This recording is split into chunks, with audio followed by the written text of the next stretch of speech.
Hello, welcome back to another episode of Voice of the Rings, you guys. And we have our guest Jethros with us again, and we're going to be doing a little more Rise to War today. And we're going to talk about Gandalf the White. So, for all those people, we've had a couple people request these people. We are doing it for you guys. All right, so let's go ahead and start. I'm already open to him, Jethros. So let's first talk about what is his normal stuff, might, and what does he focus on for stats? Yeah, so Gandalf the White, pretty simple, just like you'd expect. He's very heavily focus damage oriented. He's a lot more in tune with doing damage from focus rather than healing or supporting, though he does have some supporty types of things. Overall, he does a lot of really good focus damage. On the good side, he's one of two commanders that are really good at all-ending for focus damage. Him and Gladriel are probably the two best focus damage dealers. On the good and side, on the evil side, you have a lot more options, but he's probably one of the best on the good side for sure. Super cool. And then, and we can see his weapon now, which is kind of cool. So Yeah. for the season 2, we're in season 2 now making these videos, right, guys? So Yeah. and as you can see again, his weapon's highest stat is focus, so Right. that makes sense. I think we might even do a video where we go over all the different equipment and talk about it. That'd be really fun too. Yeah, that would be really fun too. And guys, by the way, Jethros has started a channel too, so I'll have a link down in the description so you can add him. He hasn't a video on there yet, but he will by the time you watch this probably. So, so you should click and subscribe to them too. And don't forget to subscribe to Voice of the Rings. I have other content on here too, but we're having a lot of fun with Rise to War, so I got these videos. All right, let's talk about the skills here, so we get right into it. So let's see. What is your favorite build so far on him? So you say full damage. Yeah, pretty much respect 1 through 3, or 0 through 3, maybe I should say. I think you're gonna want to go for his like damage type of build, where you're gonna do a lot with the white. If you read the white, he basically has a chance to do additional focus damage every time he deals damage. So similar to Gandalf the Grey, you want to have as many ways for him to hit somebody, even if it's like a little bit of damage, it'll always have the chance to trigger this extra damage. Mm-hmm. And because he has such high focus base damage on his stats, like he'll always hit a good amount. Like I've seen him hit with the physical damage for like, let's just say 1,000, and then the focus damage that comes in following up does like 2,000. So it's like more than regular damage on his base stat. So that's why even with his weapon, like we said on Gandalf the Grey, is you want to have some kind of like focus-based attack on top of the normal weapon hit, right? Yep. Anything with Smite, Pierce, Venom, those are fine. Obviously the best ones are the ones that actually deal focus damage, like what you were just saying. Yeah. So, I mean, the way I build him is very, very similar to Gandalf the Grey, in the sense that, you want to max out the white instead of the gray. So the gray, remembered, heals, but the white does extra damage. So if you look at it to max out, it gives you a plus 20, where we're used to most things being max giving a plus 15. So that's already a little bit of an edge right there. You're comparing it to Gandalf the Grey? Is that what you're saying, the gray really versus... compared to most of anything, if you max out any of these, you usually get a plus 15 might or a plus 15 focus. This one actually gives a plus 20. Yeah, that's really good. Yeah. It's probably because it's tier 3, right? Yeah, I'm imagining that they're just trying to scale it up a little bit and make it. And his growth rate for like how much focus he gets per level is higher too. So yeah, at the higher levels you'll really see the difference.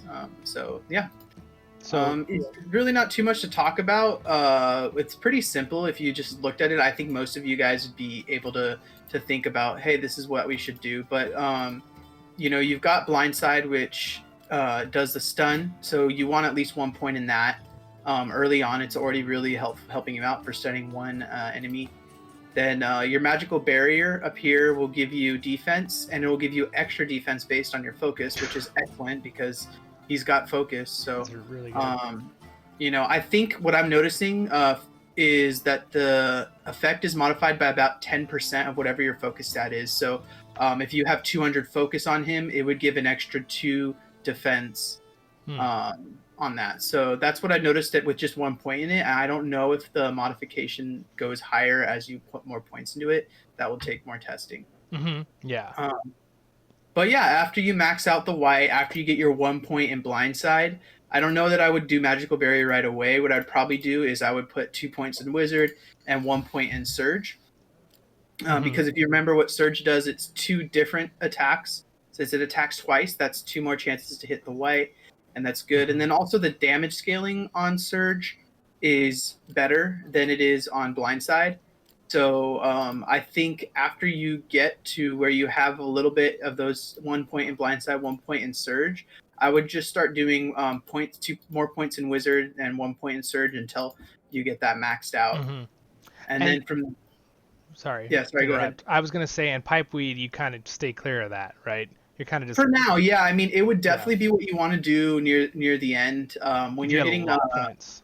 a lot of stats. Like let's say you have them a higher level, it's going to be even more meaningful too because that 2% is going to be bigger and bigger. And Mm-hmm. really, what's cool when you think about it is his might doesn't really go up that much, so it's a -1%, but it's really 1% off of something like 90 might at a high level or 100 might at a high level, and that's like nothing. Versus if you were giving 2% to focus when he has 300, that's like an extra, Mm-hmm. 6 or something like that. And really, when you max this, it's 14, so it becomes substantial. Like it's a lot of Yeah. extra focus. So I've heard people being able to get between 400 and even 500 focus, and obviously that depends a little bit on your Wow. gear as well. So, and that's definitely so. If you only have him respect 1 or 2, and you don't have the 3 tree, really, you have the points. You're just powering them out, obviously, with all Yeah, these. But absolutely. but that would be more on the last one out of these, you think? Yeah, you'd probably do Pipeweed Connoisseur last after doing all Even of over defense. it. I would do the defense first too, Yeah. Okay. Good. personally. And then you have the white, which we've talked about a lot. You guys see the white council one that's at respect Mm-hmm. 3. That one, it there on a lot of characters, and it's really good for going into against a lot of evil commanders and evil units.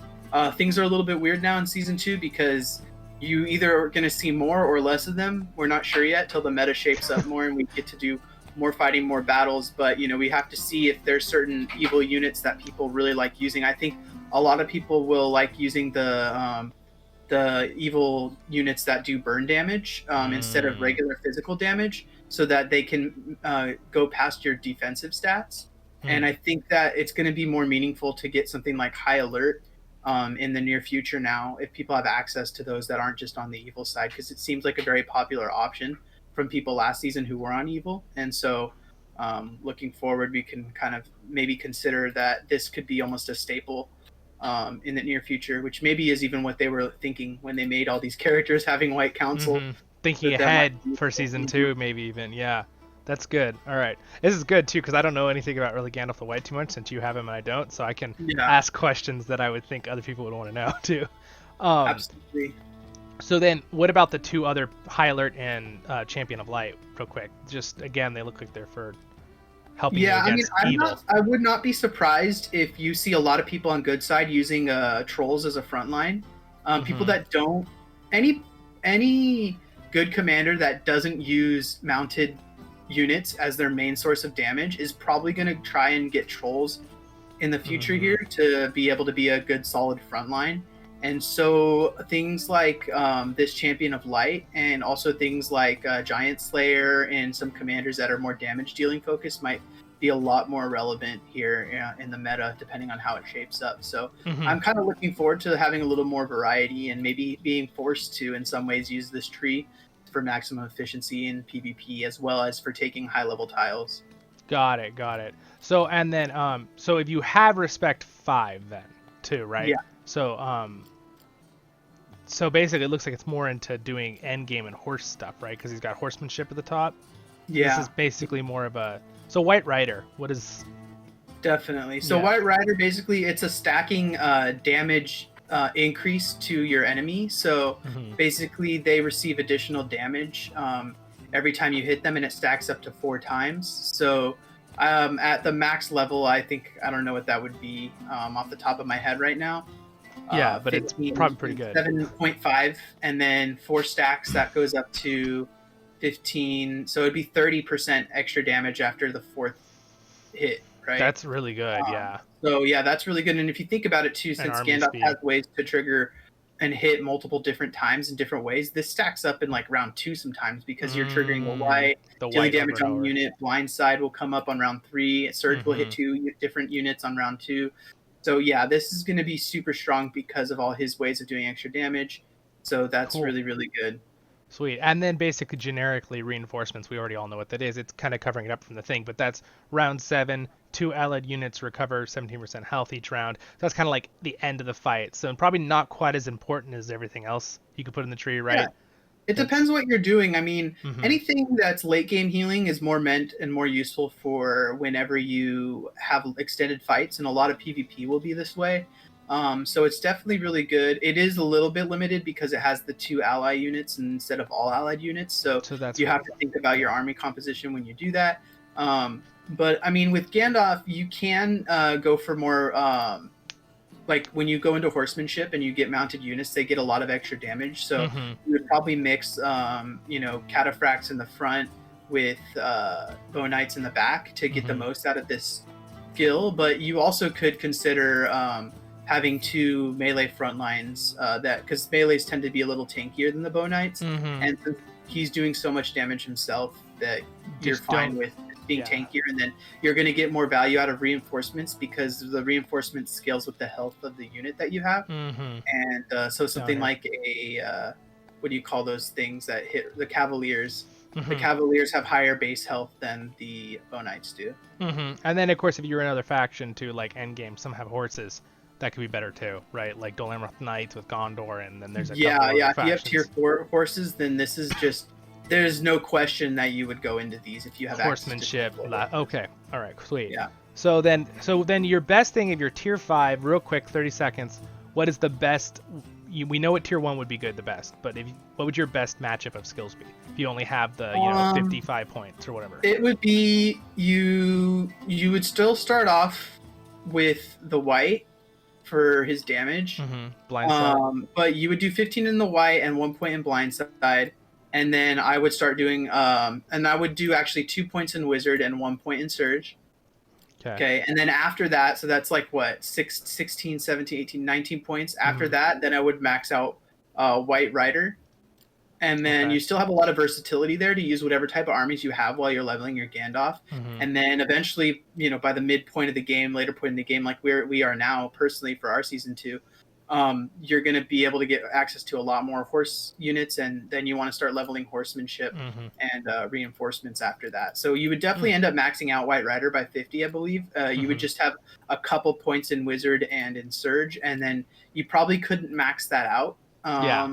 So then you'd probably either put the rest in Blindside or just trickle into the Wizard to lower their defenses in the beginning and Surge and space out evenly to finish it out. Okay. All right. Cool. Sweet. All right. Yeah. Well, I think we covered that quite nicely. Thank you, Jethro. And we stayed within our time pretty good. So anyway, thank you so much for doing that with us. We'll have more videos coming out, you guys. So again, check out Jethro's channel down there too. The link will be down there. And don't forget to like and subscribe, guys. I really appreciate it. Helps the algorithm stuff. And again, we'll see you in the next episode of Voice of the Rings. Have a good one, guys. See ya.